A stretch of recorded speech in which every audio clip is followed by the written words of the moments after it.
دادستانی حربی شهر دوشنبه به تحقیق حادثه ابله‌ی چند جوان در پایتخت شروع کرده است.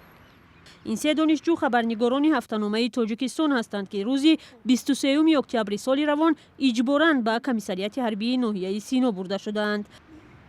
یکی از آنها صبح در راه به درس در خیابان از جانب کارمندان پلیس و 2 نفر دیگر هم هنگام تهیه گزارش از جریان ابله بازداشت شدند.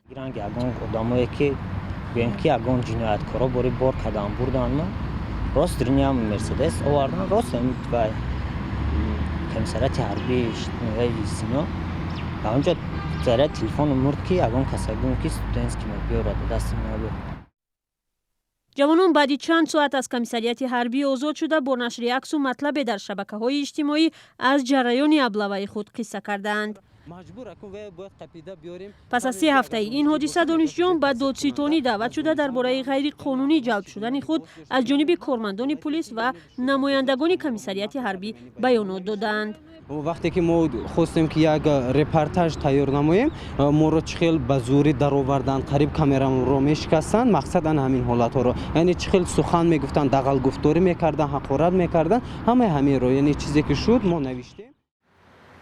در دادستانی حربی شهر دوشنبه به رادیوی آزادی گفتند آنها هر حالت ابله‌ی جوانان را در علیحدگی تحقیق خواهند کرد.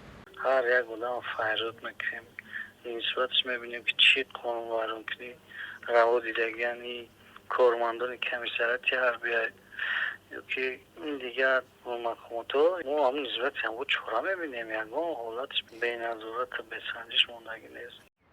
دانشجویان و خبرنگاران جوان میگویند همراهی آنها در یک روز حدودی 20 نفر دیگر هم اجباراً به کمیسریت حربی ناحیه سینا آورده شده بودند که اکثریت دانشجو بودند. واکنش دادستانی به حالتهای اجباراً جلب شدن جوانان به خدمت در حالی است که حامیان حقوق و ساکنان کشور از موارد بی سابقه زیادی ابله‌ی جوانان در مواسم نوبتی دعوت شکایت میکنند. قریب هر روز در رسانه‌ها و شبکه‌های اجتماعی از یک یا چند حالت ابله و یا لطوکوب شدن جوانان برای سرکشی از خدمت نشر می شود. ابله کردن در کوچه‌ها بگیم تمام پرینسیپ‌های حقوق انسان ویران کرده این یک نمود جنایت هم هست می شود.